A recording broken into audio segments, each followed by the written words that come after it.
স্বামী শঙ্কর মহারাজের আমন্ত্রণ টেলিফোনেই অবশ্য। দাদা 15ই ডিসেম্বর 2011 বেনারস পৌঁছে যান। আমিও ওই দিনই পৌঁছব। আমার সঙ্গে থাকবেন হরিয়ানার উদাসীন আশ্রমের সাধক আচার্য রঘুনাথ। তিনি আপনার মুখ থেকে তিব্বতের সিয়াং মঠ থেকে আসা ইয়ুৎসুং লামা গত 29শে অগস্ট আপনাকে সাংরিলা ঘাটি আর চতুর্থ আয়ামের যে বিবরণ দিয়েছিলেন তা শুনতে চাইছেন। এ বিষয়ে অত্যন্ত আগ্রহী তিনি। বিস্তারিত তথ্য তিনি জানতে চান। উত্তরকাশী থেকে মণ্ডলেশ্বর স্বামী বেনারসে তাদের আশ্রমে আমাদের থাকা খাওয়া ব্যবস্থা করে দিয়েছেন। তবে প্রথমে আমরা ভারত সেবাশ্রমেই উঠব, পরে সেখানে গিয়ে স্বামী আত্মানন্দের আশ্রয় থাকব। এবার বেনারসে যে বিশেষ কাজে আমরা যাচ্ছি সেখানে আপনার উপস্থিত থাকাটা বিশেষ প্রয়োজন। কাশী হিন্দু বিশ্ববিদ্যালয়ের বিজ্ঞান শাখার ডিন সাহেব চন্দ্রভূষণ ঝা'র সাথে কথা আছে তো আপনার? তিনি এখন সম্ভবত একমাত্র মানুষ যিনি রসায়নবিদ্যার শিখরে অধিষ্ঠিত হয়েও পারদভস্য ও পারদ গুটিকার তৈরির সঠিক প্রক্রিয়া জানেন। অবশ্যই এই বিদ্যা কিছু কিছু উচ্চকোটির তন্ত্র সাধকদেরও আয়ত্তাধীন, কিন্তু হদিশ পাওয়া কঠিন। ভাগ্য সহায়তা না করলে তাদের কাছে পৌঁছনোর আশা দুরাশারই নামান্তর মাত্র। ডিন সাহেব রাজি হয়েছেন এর পদ্ধতিটা আমাকে শিখিয়ে দিতে। পারদভস্য দিয়ে ক্যান্সারের মতন রোগেরও নির্মূল করা সম্ভব হতে পারে। তাছাড়া তন্ত্রশাস্ত্রেও পারদভস্যের একটা বিশেষ স্থান রয়েছে। ডিন সাহেব যা যা বলবেন সেগুলো সঠিক মনে রাখা, নোট নেওয়া, এগুলো তো আপনারই দায়িত্ব। তাই দেরি না করে বেরিয়ে পড়ুন। এরপর রয়েছে কাশীর বিখ্যাত গৃহযোগী অরুণ কুমার শর্মার সুপুত্র মনোজ শর্মার সঙ্গে কয়েকটা আপাত অসমর্থিত বিষয়ের উপরে একান্ত আলোচনা। সে আলোচনার সময়ও আপনার উপস্থিত থাকাটা জরুরি। বেনারসের কাজ শেষ করে আমরা চলে যাব মধ্যপ্রদেশ। ইয়ুৎসুং লামা আপনাকে 1562 সালে রানী দুর্গাবতীর রাজ কর্মচারী ও পরামর্শদাতা থাকার প্রসঙ্গে যা যা বলেছিলেন সেগুলো যাচাই ও অনুসন্ধান করতে যাব আমরা। সেখানকার ইতিহাসবিদদের সঙ্গে আলোচনা করব। জব্বলপুরে ও মন্ডলার আশেপাশে রানী দুর্গাবতীর মহল গড় সব পরিদর্শন করব। আমি মন্ডলায় রঞ্জিত মিশ্রতকে ফোনে সব জানিয়ে দিয়েছি। সে আমাদের জন্য সব প্রয়োজনীয় ব্যবস্থা করে রাখবে। জব্বলপুরে আমরা বিনোদজির অতিথি হয়ে থাকব। বিনোদজিকে মনে আছে তো আপনার, যার মোটর সাইকেলে চেপে 2008 সালে প্রথম শিখর ধামের পথে এসেছিলেন? সেই মতো তৈরি হয়ে আপনি বেরিয়ে আসুন। আমার কাছে তো শঙ্কর মহারাজ মানেই আনন্দ। শঙ্কর মহারাজ মানেই কিছু অভাবনীয় রহস্যের সামনাসামনি হওয়া।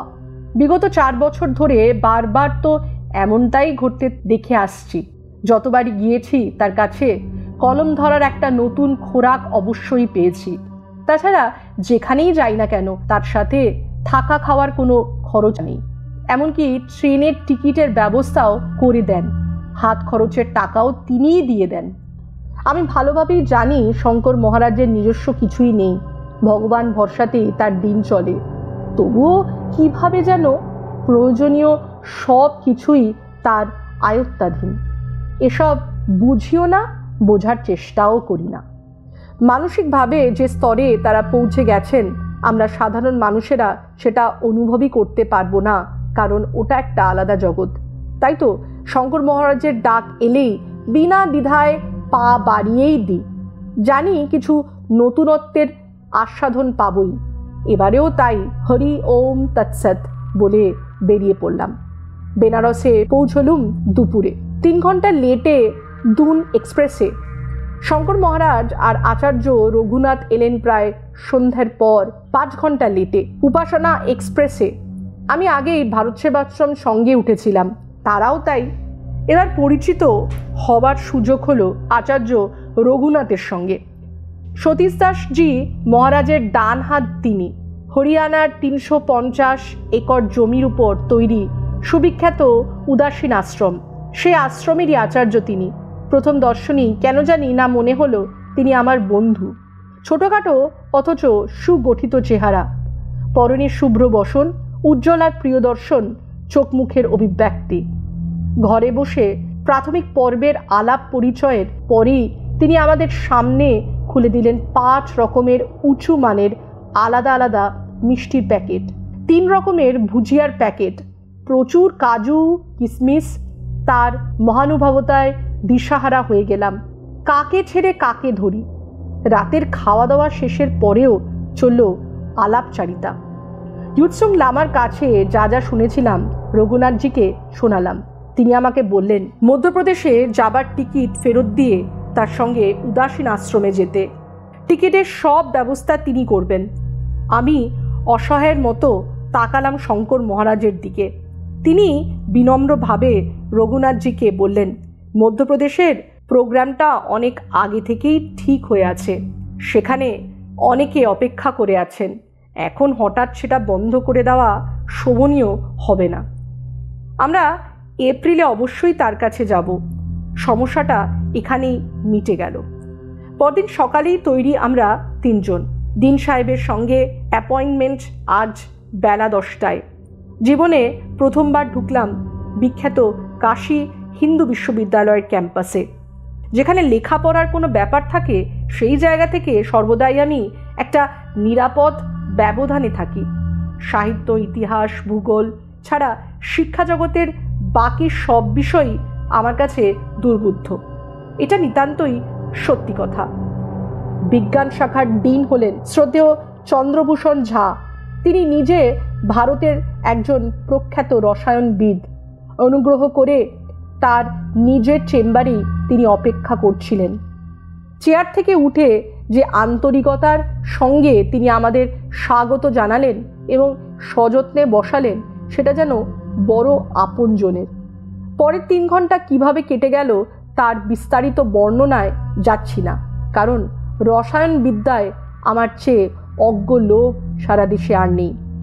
সংক্ষেপে এইটুকুই বলতে পারি, ডিন সাহেব নিজেই আমাদের সঙ্গে নিয়ে তার বিশাল ল্যাবরেটরিতে ঘুরে ঘুরে অতি যত্ন সহকারে পারদভস্য তৈরির প্রতিটি স্তর সম্পর্কে আমাদের বোঝালেন এবং হাতে কলমে করে দেখালেন।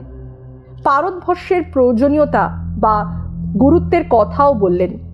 শঙ্কর মহারাজের মুখের হাসি ভাব দেখে মনে হচ্ছিল সামগ্রিক বিষয়টা জেনে তিনি সন্তুষ্ট, যথেষ্ট তৃপ্ত। পারদভস্যের এই দীর্ঘ সেশনে আমি যেটুকু বুঝলাম তা কহতব্য নয়। ডিন সাহেব আমাদের বিকেলে তার বাড়িতে যাবার আমন্ত্রণ জানালেন। বললেন, আপনারা পারদভস্য আর পারদ গুটিকার বিষয়ে জানতে আগ্রহী। আপনারা বিকেল 5টার পর আমার বাড়িতে আসুন।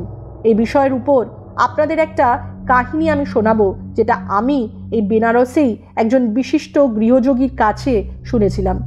মনের মধ্যে এক আনন্দময় অনুভূতি নিয়ে তার কাছ থেকে তখনকার মতো বিদায় নিলাম আমরা। বাইরে আসার পর আমাদের 3 জনেরই প্রথম অনুভূতি হলো খিদে, এবং সেটা বেশ ভালো রকমেরই। কিন্তু শঙ্কর মহারাজ আর আমার পকেটের তেমন জোর নেই। 30 টাকার ভারত সেবাশ্রমের ডাল, রুটি, সবজি পর্যন্ত আমাদের দৌড়। তবে খাবার ব্যাপারে আচার্য রঘুনাথজি দেখলাম বেশ উঁচু স্তরে। তিনি আমাদের আমন্ত্রণ করে নিয়ে গেলেন একটা যথেষ্ট শৌখিন হোটেলে। অর্ডার দিলেন নিজেই। সেই মতো নিরামিষ খাবারের পসরা যখন টেবিলে সাজিয়ে দিয়ে গেল, তখন আমি সত্যিই দিশাহারা। বেলা 3টে নাগাদ দ্বীপ্রহরিক ভোজন শেষ করে ফুল কাটা কাগজের রুমালে মুখ মুছতে মুছতে যখন রেলিং ধরে ধরে হোটেলের দোতলা থেকে নেমে এলাম, তখন এই জীর্ণ শরীরটা একেবারেই চাঙ্গা। ঘোরাঘুরি করে সময় কাটিয়ে বিকেল 5টার পর পৌঁছালাম ডিন সাহেবের বাড়ি। ভিতরে নিয়ে গেলেন আমাদের। কাশ্মীরি কার্পেটে ঢাকা মেঝে, স্বপ্নের সোফা সেটে বসলাম আমরা। হ্যাঁ, ডিন সাহেবের বাংলোই বটে। সাদা কাচের ট্রেতে সাদা কাঁচের পেয়ালায় চা এলো। কাহিনী শুরু করলেন ডিন সাহেব। 1957 সাল কাশীর কেদারঘাটের উপর খিন্নি মহল্লায় আহির, মোল্লা, বেনে, বাঙালি এবং ব্রাহ্মণ জাতির লোকেরা তখন বসবাস করত। ওই মহল্লাতেই একজন ব্রহ্মচারী বাস করতেন, সুখদেব ব্রহ্মচারী। বৃদ্ধ হলেও তার শরীর ছিল মজবুত। তার অনেক শিষ্য ভক্ত ছিল। সুখদেব ব্রহ্মচারী নামটি শুনলেই আপনার কল্পনায় যেমন আধ্যাত্মিকভাবে বিভোর একজন মানুষের ছবি ভেসে উঠবে, তিনি একেবারেই তেমন ছিলেন না। নিজের 3 শিষ্যের সঙ্গে সুন্দর এক বিশাল বাড়িতে একাই থাকতেন তিনি। সেকালে তার বাড়িটা একটা দেখার মতন বাড়ি ছিল। তার প্রধান সেবক ছিল রামেশ্বর, যাতে ঠাকুর নিবাস বিহারে, বয়স প্রায় 30। তার কাছেই জানতে পেরেছিলাম ব্রহ্মচারীজির জীবন অত্যন্ত বিলাসবহুল, অত্যন্ত সাজানো গোছানো ঘর তার। বেশিরভাগ সময়ই ভেতর থেকে ঘরের দরজা বন্ধ থাকে। বন্ধ ঘরের ভেতরে সুখদেব ব্রহ্মচারী একা একা কী করেন তা কেউই জানেন না। রামেশ্বরের এই সব কথা শুনে ব্রহ্মচারীজির প্রতি কৌতূহলী হয়ে উঠলাম। সে সময় বেনারসে আমার এক বন্ধু ছিলেন, যথেষ্ট অবস্থাপন্ন এবং প্রভাবশালী। নাম তার চৌধুরী কুমুদচন্দ্র। বয়সে আমার চেয়ে বড় হলেও আমাকে খুব সম্মান করতেন। আমার বাড়িতে প্রায় আসতেন গরম গরম জিলিপি নিয়ে। একদিন কথায় কথায় চৌধুরী সাহেবের কাছে সুখদেব ব্রহ্মচারীর প্রসঙ্গ তুলেই ফেললাম। তার নাম শুনেই এমন চমকে উঠলেন চৌধুরী সাহেব যে তার মুখ থেকে এক টুকরো জিলিপি নিচে পড়ে গেল। তারপর বললেন, জানি জানি, ওই ব্রহ্মচারী তামা থেকে সোনা তৈরি করেন।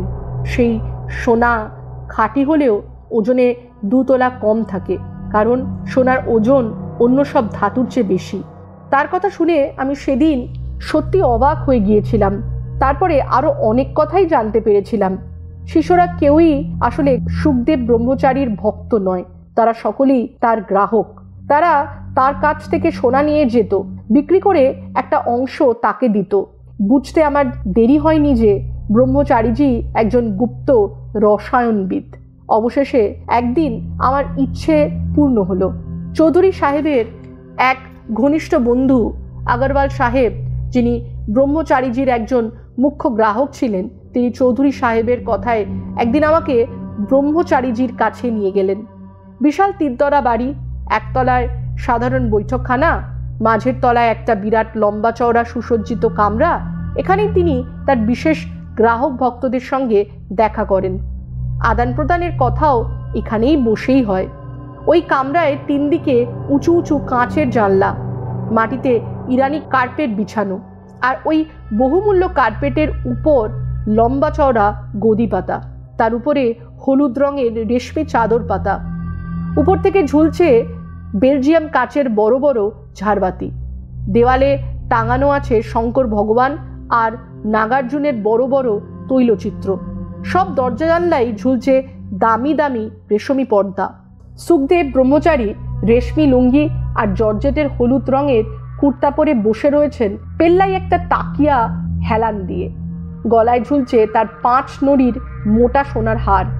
হাতের আঙ্গুলগুলোতে লাগানো রত্নজড়িত সোনার আংটিগুলো তার বৈভবের বার্তাই বহন করছিল।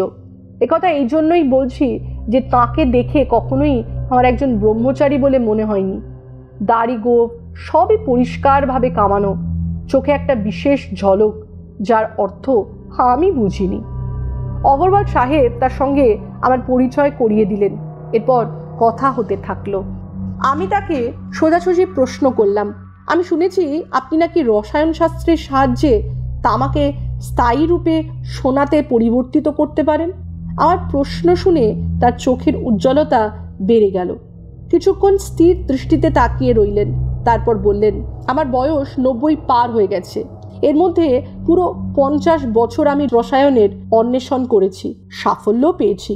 আর সফল হব নাই বা কেন? স্বয়ং নাগার্জুনের আশীর্বাদ আমি প্রত্যক্ষভাবে পেয়েছি। অবাক হলাম আমি তার কথা শুনে। বেশ বুঝতে পারলাম সামনে বসে থাকা এই মানুষটির জীবন অবশ্যই রহস্যময়। একটু থেমে ব্রহ্মচারীজি বলতে থাকলেন, শুনেছি আপনি তন্ত্রের বিষয়ে অধ্যয়ন করেছেন, তবে যক্ষলোকের বিষয়েও নিশ্চয়ই আপনি ভালোভাবে পরিচিত। আমি বললাম, হ্যাঁ জানি। যক্ষলোকে 64 যোগিনীর এক বৃহৎ মণ্ডলী আছে। গুণ আর শক্তির অনুযায়ী এই মণ্ডলী 4টি ভাগে বিভক্ত। প্রত্যেক মণ্ডলীর অধিষ্ঠাত্রী হিসেবে একজন করে যক্ষিণী আছেন। তাদের উপরে আছেন মহাযক্ষিণী, তিনি কুবেরের শক্তিপ্রাপ্তা। যক্ষলোকের 4র্থ মণ্ডলীর অধিষ্ঠাত্রীর নাম বট যক্ষিণী। আমার কথার মধ্যেই ব্রহ্মচারী বললেন, একদম ঠিক কথা বলেছেন আপনি, একদম ঠিক কথা। আমি ওই বট যক্ষিণীরই সাধনা করেছি। পুরো 25 বছর ধরে এই সাধনা আমি করেছি। মনে মনে ভাবলাম, রসায়ন বিদ্যাতে আমারও যে দখল কম নেই সেটা ব্রহ্মচারীজিকে বোঝানো দরকার। তাই আমি আবার বললাম, ভারতীয় রসায়নের ইতিহাসে নাগার্জুনের একটা বিশেষ গুরুত্বপূর্ণ স্থান রয়েছে। সেই সময় পারদ একটা অতি গুরুত্বপূর্ণ শব্দ ছিল। পারদের সাহায্যে কাপসিদ্ধি আর ধাতুবিদ্যাতে পারদের এত রকমের উল্লেখ ছিল যে কালান্তরে পারদকে রস বলা হতো। আর বর্তমানে রসায়ন তো পারদেরই শাস্ত্র হয়ে গেছে।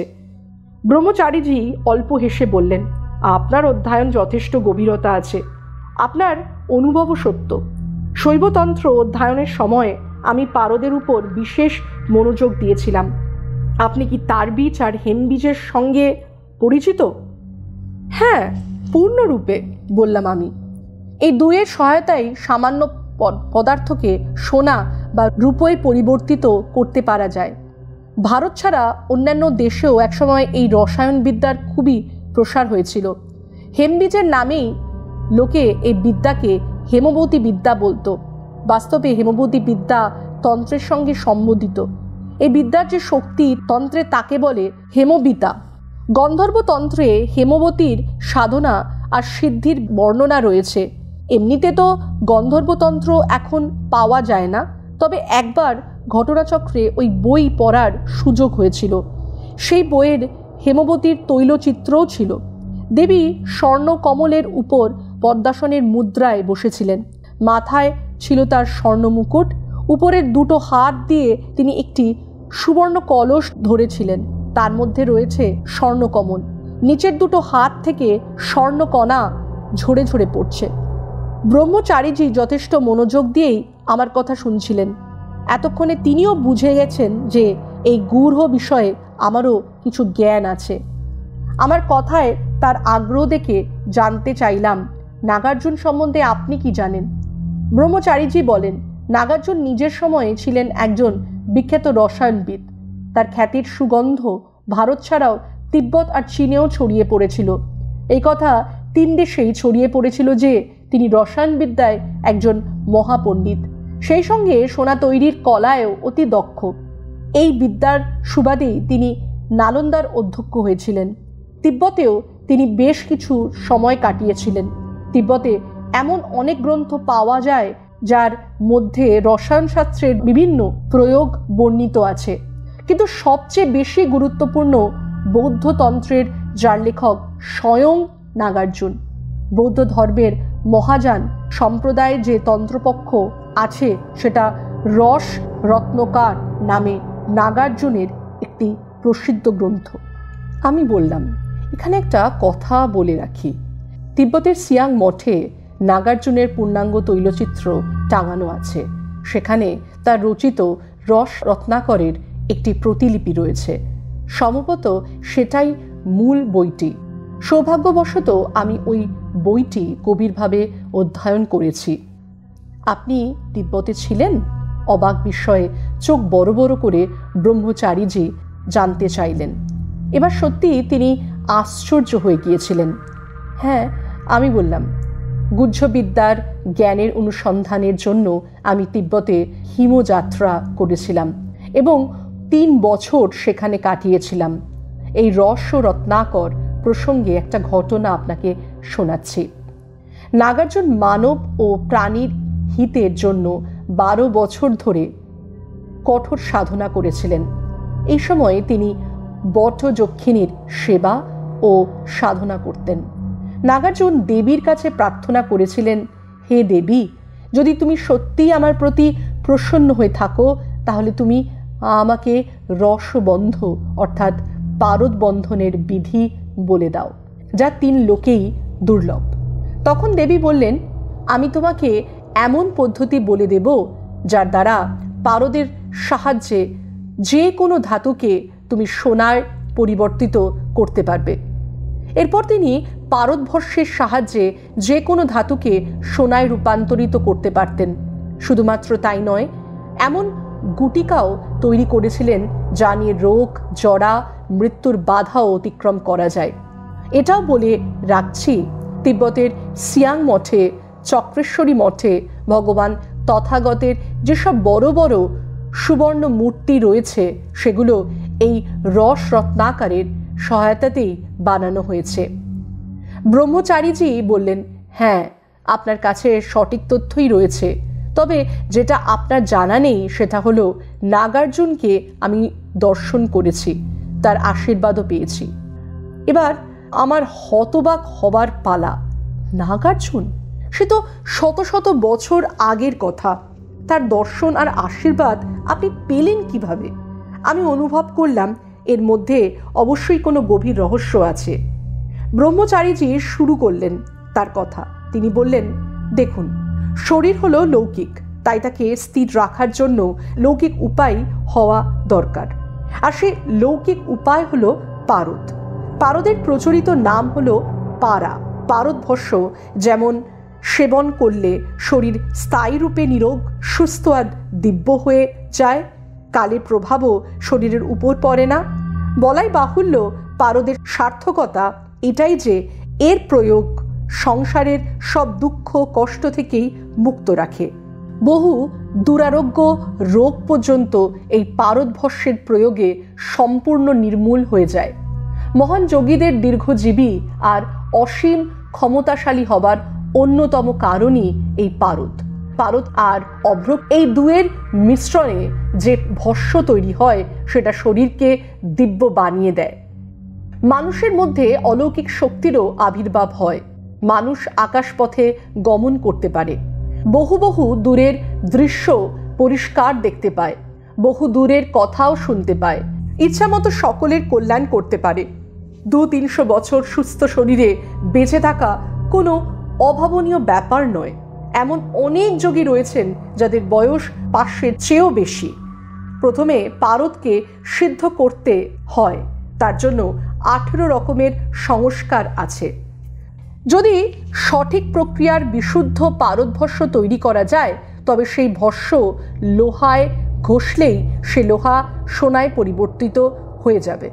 তবে এই প্রক্রিয়ার জন্য অনেক রকমের ধাতু আর বেশ কিছু দুর্লভ জড়িবুটির একান্ত প্রয়োজন। যোগতন্ত্রের 64 বিদ্যার মধ্যে একটি হলো আকাশগামিনী বিদ্যা। এই বিদ্যা জানা থাকলে কোনো ব্যক্তি আকাশে বিচরণ করতে পারে। প্রাচীন সাহিত্যে এই রহস্যময় বিদ্যার অনেক উদাহরণ পাওয়া যায়। এই বিদ্যার আশ্রয় নিয়েই দেবর্ষি নারদ 3 লোকে ভ্রমণ করতেন। হনুমান, নল এবং নীল এই বিদ্যার সিদ্ধি পেয়েছিলেন। এই বিদ্যার সাহায্যেই হনুমান সমুদ্র লঙ্ঘন করেছিলেন। রাবণকে বলা হয় আকাশগামিনী বিদ্যার আচার্য। এই বিদ্যার সহায়তাতেই তিনি এমন এক বিমান বানিয়েছিলেন যেটা তার ইশারায় তীব্র গতিতে আকাশপথে উড়ে যেত। অন্যদিকে হেমবতী বিদ্যার সাহায্যে অঢেল সোনা তৈরি করে রাবণ রাজা যে স্বর্ণ লঙ্কাপুরী তৈরি করেছিলেন তার মূলেও এই পারদ। 2য় শতাব্দীতেও এই আকাশগামিনী বিদ্যা জীবিত থাকার প্রমাণ পাওয়া যায়।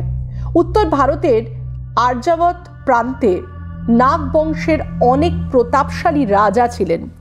এই সময়ে যারা এই রহস্যময় বিদ্যাকে পুনর্জীবিত করার আন্তরিক প্রয়াস করেছিলেন তাদের মধ্যে অহিছত্রের বর্তমানে রুহেলখণ্ড রাজা বাসুকীর অসাধারণ প্রতিভাশালী পুত্র নাগার্জুনের নামেই সবচেয়ে বেশি প্রসিদ্ধ। পারদবিদ্যার 2টো বিশেষ অঙ্গ আছে, তার বীজ আর হেমবীজ। প্রকারান্তরে এই 2টি বিদ্যাকে তারক বিদ্যা বলে।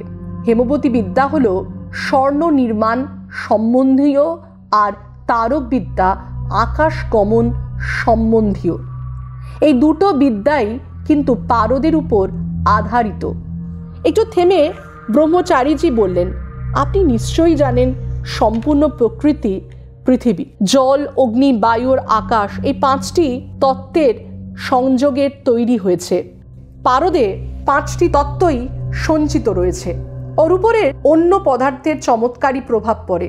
ঋষিরা মনে করেছিলেন প্রকৃতি যখন 5টি মূল তত্ত্বের সাপেক্ষে তৈরি হয়েছে তখন পৃথিবীতে অবশ্যই এরকম 5টি পদার্থ রয়েছে যাদের মধ্যে 5টি তথ্যের আলাদা আলাদা গুণ রয়েছে। তারপর এই 5টি পদার্থের জন্য ব্যাপক অনুসন্ধান চালানো হয়েছে।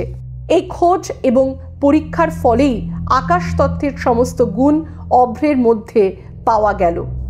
5টি পদার্থ পারদের সাথে মিলিয়ে বিভিন্ন রকমের পরীক্ষা করে দেখা গেল পারদ এবার অতি বিচিত্র এবং চেতনাপূর্ণ রহস্যময় শক্তিতে পরিণত হয়েছে। উদাহরণস্বরূপ, ঋষিরা যখন পারদের সাহায্যে আকাশে ওড়বার শক্তি প্রাপ্ত হতে চাইলেন, তখন তারা জানতে পারলেন পারদের সঙ্গে আকাশ তত্ত্ব অর্থাৎ অভ্রকের যোগ বিশেষ রূপে করতে হবে। এরপরেই ধীরে ধীরে রহস্যের দরজা খুলে গেল। ওই পারদ থেকেই অষ্টসিদ্ধি প্রাপ্তির উপায়ও পদ্ধতি আবিষ্কৃত হলো, যেটা কঠোর সাধনা করেও যোগীরা সহজে লাভ করতে পারেন না। আমি ব্রহ্মচারীজির কাছে সরাসরি জানতে চাইলাম, আপনি কি কখনো পারদ গুটিকা নিজের উপরে প্রয়োগ করেছেন? হ্যাঁ, করেছি এবং পূর্ণ সফলতাও পেয়েছি, বললেন ব্রহ্মচারীজি। হিমালয়ের হিমপ্রান্তে 5 রকমের জড়িবুটি পাওয়া যায়। তাদের নামগুলো হলো কর্করিক্তা, হেমপুষ্পা, চারুলেহি, বজ্ররণী এবং কলুশিখা। এদের গা থেকে আলো বেরোয়। এদের খোঁজ পাওয়া আর চেনা খুবই কঠিন। বহু কষ্টে 15 বছরের অবিশ্রান্ত চেষ্টায় এই দুর্লভ জড়িবুটিগুলো আমি সংগ্রহ করতে সক্ষম হয়েছিলাম। তারপর এগুলোকে বিধিমতো অনুপাতে পারদবদ্ধ করে আমি পারদ গুটিকা তৈরি করেছিলাম। যখন আমি প্রথম এই পারদ গুটিকা তৈরি করে নিজের উপরে প্রয়োগ করেছিলাম, তখন আমার শরীরের ওজন একদম হালকা হয়ে গিয়েছিল। আমি সকলকে দেখতে পেলেও আমাকে কেউ দেখতে পাচ্ছিল না। সংসার থেকে আলাদা কোনো অজানা সত্তায় প্রবেশ করে গিয়েছিল আমার আত্মা। জিভের নিচে আমি রেখেছিলাম এই পারদ গুটিকা। ব্রহ্মচারীজি বলতে থাকলেন, যে সময় কথা আমি আপনাকে বলেছি সে সময়ে আমার বয়স ছিল 60 বছর। রস রসায়নের অনুসন্ধানে পাগলের মতো ঘুরছি তখন। এই সময়ে এক মহাত্মার খোঁজ পেলাম। শুনলাম হেমাবতী বা হেমবতী বিদ্যায় অর্থাৎ পারদ দিয়ে সোনা তৈরি করায় তিনি নাকি একজন সিদ্ধ পুরুষ। অরুণাচল প্রদেশের ভুটান সীমান্তে তাওয়াং মঠের কাছাকাছি কোনো এক জায়গায় থাকেন তিনি। 2 বছর ধরে তন্ন তন্ন করে খোঁজার পর তার গুফার হদিশ আমি পেয়েছিলাম। অবশেষে দর্শন পেলাম মহাত্মার। বসেছিলেন পদ্মাসনে। দেখে মনে হলো যেন সাক্ষাৎ বৈদিক যুগের কোনো ঋষি। বড় বড় টানা টানা চোখ, স্থির আর গম্ভীর, চওড়া কপাল, রক্তাভ ঠোঁট, কোমল মুখটা যেন সাধনায় তেজে দপদপ করছে। মাথার ঘন কালো চুল কাঁধ ছাড়িয়ে মাটিতে গিয়ে ছুঁয়েছে। কোমরে বাঁধা একটা কৌপিন, সারা দেহ বস্ত্রহীন। গলায় ঝুলছে অসম্ভব মোটা একটা সোনার শিকলের মতন চেন। নাম তার যুক্তেশ্বর নাথ। বুঝতে পারলাম তিনি নাথ সম্প্রদায়ের মহাত্মা। তাকে আমি আমার আসবার কারণ জানালাম, তার কৃপার প্রার্থনা করলাম। তিনি স্মিত হেসে বললেন, ঈশ্বর তোমাকে পাঠিয়েছেন, আমার সময় হয়ে এসেছে। 1 বছরের মধ্যেই আমার আত্মা শরীর থেকে আলাদা হয়ে যাবে। তোমাকে আমি হেমবতী বিদ্যায় সিদ্ধি দিয়ে যাব। তোমাকে এখন আমার কাছেই থাকতে হবে। এতদিনে হেমবতী বিদ্যার খোঁজ আমার পূর্ণতা পেল। মনটা তৃপ্তিতে আর প্রশান্তিতে ভরে গেল। প্রায় সন্ধ্যা হয়ে আসছিল। এ সময় এক যুবতী এসে ঘরের মধ্যে আলো জ্বালিয়ে দিল। সাদা আলোয় ভরে গেল ঘরটা। আমি মাথা ঘুরিয়ে ওই যুবতীর দিকে তাকালাম। চোখ আর যেন ফেরাতেই পারছিলাম না, যেন কোনো দেবকন্যা সদ্য সদ্য স্বর্গ থেকে নেমে এসেছে। যুবতী যেমন এসেছিল তেমনি বেরিয়ে গেল। আমার মোহমুগ্ধ অবস্থা দেখে মহাত্মা কৌতুকের দৃষ্টিতে আমার দিকে তাকালেন। তারপর বললেন, ওর নাম মনোরমা, আমার শিষ্যা। মনোরমার উপরে আমি আমার সিদ্ধি প্রয়োগ করেছি। ওর বয়স এখন 90 বছর। কি বলছেন আপনি? আঁতকে উঠলাম আমি। ধীরভাবে বললেন যুক্তেশ্বর নাথ, আমি যা বলছি তা সর্বৈব সত্য। নিজের হাতে তৈরি পারদভস্য নিয়ে নিজের হাতেই আমি মনোরমার সারা শরীরে লেপন করেছি দীর্ঘ সময় ধরে। ধীরে ধীরে তার শ্যামলী কায়া কাঞ্চন কায়ায় পরিবর্তিত হয়ে গেছে। আমারই বয়স এখন 300। হতবাক হয়ে তাকিয়ে রইলাম আমি। এরপর জানি না কিভাবে ওই গুফাতে আমার কেটে গেছে পুরো 7টা মাস। মহাত্মা যুক্তিশ্বর নাথ তার অলৌকিক রসায়ন সিদ্ধির প্রয়োগ আমার উপরেও কিছু কিছু করেছিলেন। যে 7 মাস আমি সেখানে ছিলাম, সেই সময় আমি পারদ গুটিকায় প্রভাবে শরীরের সম্বন্ধিত কোনো আবশ্যকতাই অনুভব করিনি। না খিদে, না তেষ্টা, না ক্লান্তি, না ঘুম, না আলস্য। যে গুফায় আমি ছিলাম সেটা ছিল সম্পূর্ণরূপে একটা গুপ্ত রসায়ন প্রয়োগশালা। অনেকগুলো মাটির পাত্র সারি সারি সাজানো, তাদের মধ্যে নানা রকমের অজ্ঞাত দ্রব্য সাজানো, নানা রকমের জড়িবুটির সম্ভার সেখানে।